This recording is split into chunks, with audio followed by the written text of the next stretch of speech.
Well, folks, obviously we are dark today because it is yet another Jewish holiday. Don't worry, we're reaching the end of them. Starting on Monday, ain't no more Jewish holidays for the year. But earlier this week, I had the opportunity to head on up to Montana to appear with Tim Sheehy. He's the Senate candidate for Montana, able to appear in front of some 1,500 people who had come out to hear me. Greg Gianforte, the great governor of the state of Montana, was there as well. Here's what my speech sounded like. Also, I'd like to thank you for welcoming me. I believe that I individually tripled the Jewish population of the state of Montana. Now, I, of course, am extremely optimistic about not just this race, but also about the national race. I think that President Trump is going to re-enter the White House in January of 2025.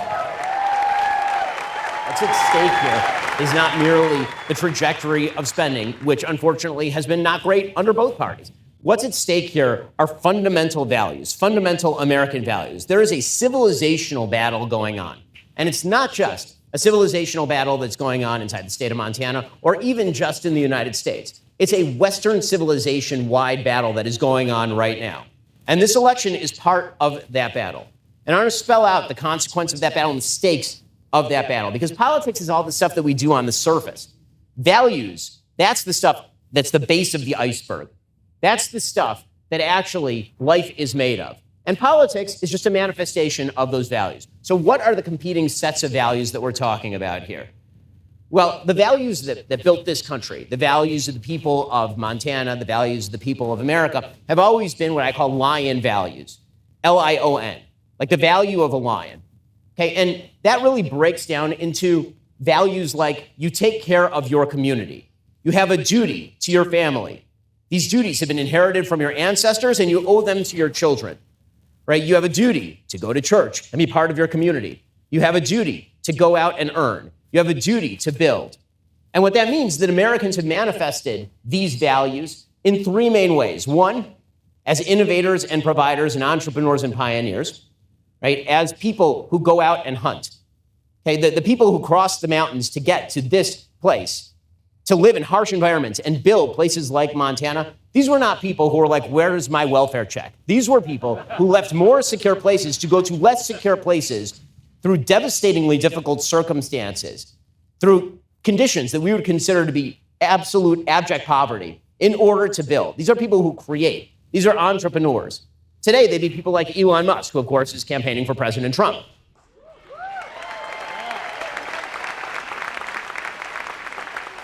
And one of the most amazing things to consider about humanity and about Americans and the entrepreneurship in this country is when you consider that everything that Elon Musk is putting into a rocket today, those are materials that were on Earth when the cavemen were walking the Earth. The materials on Earth have not changed. The only thing that has changed is the entrepreneurial spirit, the innovation, property rights, freedom of speech, right? These are the things that make all of this possible. These are civilizational values. And America has taken advantage of that and has built the greatest civilization in the history of mankind on the back of all of that. And it's not just innovators like Elon Musk. It's people who go to work every day and work to actually make their community better, who make products and services and goods that make life better for everybody, who bring home the pay so that their family can be raised properly, right? Those are the providers. Those are the hunters. And then there are the warriors, right? Those are the people who are out there on the front lines, talking police, firefighters, our soldiers, people like Tim Sheehy, actively on the front lines defending this country and the values of this country.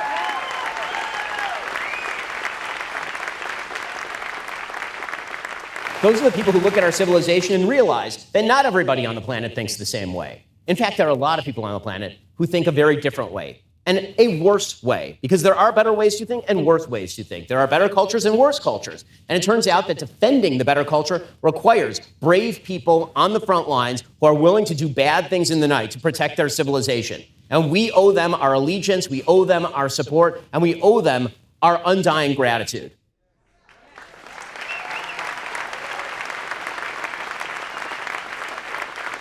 And then there are the people that I like to call the weavers. Okay, these are the people who build the homes and build the communities. And these are the people who you never hear of, but they're the people who actually make civilization happen. These are the moms who are staying home to raise their kids and make sure that their kids actually know how to do math. These are the teachers in schools who are doing that work. These are the pastors at their local church making sure that the impoverished are taken care of. These are the people who spend their time building the social fabric, right? These are the people who make up America. The pioneers, the warriors, and the weavers. That is one vision of how America works. And then there's a very different vision. And that different vision is a vision that unfortunately has gained an enormous amount of prominence in Western civilization as a whole. And this is, as opposed to the lions, the scavengers, the people who believe that they are owed everything and owe nothing. There's more on this in a moment. First, folks, it's tough to prioritize your health, especially if you're not sure where to start. And this is why I'm excited to introduce Lumen. So I care a lot about staying in shape. And honestly, I'm traveling around a lot. So I need all the help I can get. And Lumen helps me out. It's the world's first handheld metabolic coach. It's a device that measures your metabolism through your breath. All you have to do is breathe into your Lumen first thing in the morning, and you know what's going on with your metabolism, which means you know whether you're burning mostly fats or carbs. Forget those one-size-fits-all diet fads. What sets Lumen apart is the ability to understand you on a personal level. With the crazy news cycle and all the travel I've been doing recently, this device is an absolute lifesaver. It takes my unique metabolic data and crafts a personalized nutrition plan for every day, tailored to my body's needs and goals. With Lumen, you're not just getting a device, you're getting a health companion. Breathe into it before and after a workout or a meal. Gain real-time insights into your body's metabolic response. Lumen will provide you with actionable tips to help you stay on top of your health. If you want to take the next step in improving your health, head on over to lumen.me/Shapiro to get 15% off your Lumen. That's LUMEN.me. Use Shapiro for 15% off your purchase. They owe no duty to their civilization, no duty to the people around them. They do not believe that they owe it to themselves or to their community to be pioneers, to build things, to make things better, to go to war. They are owed something, and if they don't get that thing, they're angry at the civilization that has not given them that thing. And it needs to be fundamentally restructured. There needs to be fundamental change, in the words of President Obama. There needs to be radical change. The system is to blame when failure occurs. Pioneering is bad, because pioneering is just evidence of exploitation. Right? That's another philosophy. The philosophy that says that the warriors who have to do bad things in the night, those are bad people. And they're representative of a bad civilization. And if only we were just sweet and nice to everybody on Earth, well, then everybody would be sweet and nice right back to us. And that is ignorant, and it is stupid, and it is dangerous. And it gets human beings killed. The kind of human beings that populate our civilization. Stupidity has consequences. It has consequences, like leaving billions of dollars of military equipment to the tender predations of the Taliban in Afghanistan. It has consequences, like the consequences of October 7th, when the Biden-Harris administration decides that it's going to make overtures to the Iranian mullahs. It has consequences all over the world, because it turns out that America's enemies are not nearly as stupid as America's left.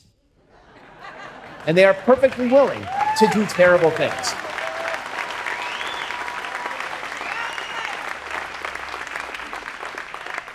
And these people also happen to be the same people who oppose the weavers, because they see the social fabric as an imposition. Right? When they look at how they feel about themselves, the way most people define themselves and have throughout Western history is as individuals with duties. You're defined in your life by the things you do in your life. You know, when I talk to young people, which I do for a living, when I talk to young people, one of the things that I frequently say is, if you're looking for a purpose in life and what your life should be, actually the best way to determine what a human life looks like is by going to the cemetery and looking what's written on the gravestones. What's written on the gravestones at a cemetery is not, how did this person feel internally? What was this person's sexual orientation or self-decided gender? That's never on the gravestone. What's on the gravestone is beloved husband, beloved father, beloved mother, beloved daughter, right? Roles that you fill in society that make the world a better place, and your family a better family, and your children better people, right? Those are the roles. But there's a group of people who believe that what they really are is not people who actually owe duties to one another and a series of values to be implemented in the next generation. They don't believe in that. What they believe is they are their feelings. And if their feelings are hurt, that's an imposition on them. And that means that any social institution that sets rules and has expectations is necessarily bad and an imposition. So family is bad because it has an imposition on me. It makes demands of me. Church is bad. We ought to get people out of church because church, it turns out that when you read the book says you should do things. And doing things might be an imposition on who you are. And so we should fight all of that. We should tell people not to go to church. In fact, church is just a bastion of bigotry. And these are people who believe that all the rules have to be transgressed. Family is an enemy because family, again, has those expectations of you. And so we have to break down all of society into radical isolationist individualism, atomism. That breaks down society. That is a vision. And the only unifying thing about the people who oppose providing and oppose the warriors and oppose the weavers is that they believe that if they are given ultimate power, they can restructure society in a better way. They have to tear down the system and build something new. Now, they disagree on what actually has to be built, but they agree that the system has to be torn. That is the coalition of the modern left, not just the coalition in the United States, but also abroad. And that is what we are fighting for right now. Our civilization is at a crossroads, and elections like this matter because history turns on inflection points, on things that in retrospect look major, but in the moment they look like, were they really going to matter all that much? Is one Senate? The answer is yes. One Senate seat absolutely matters because this can be the moment where America changes the inflection of its future. There's a party in this country that wants the future of America to be stagnation, social decay, foreign policy weakness. They want America to basically slide into a morass, just a little slowly. And then there's one party and there's one group of people who want America to build, to explode forth. They want the next century to not just be an American century, but to be the American century, the greatest America has ever been. This is what President Trump means when he says, make America great again. He doesn't mean everything about America's past was perfect. What he means is our vision of America, the people who built America, that's still there, and it lives in all of us, and it can live within all of our children if we provide them the same framework of values and the same framework of institutions and the same framework of courage that our parents provided to us.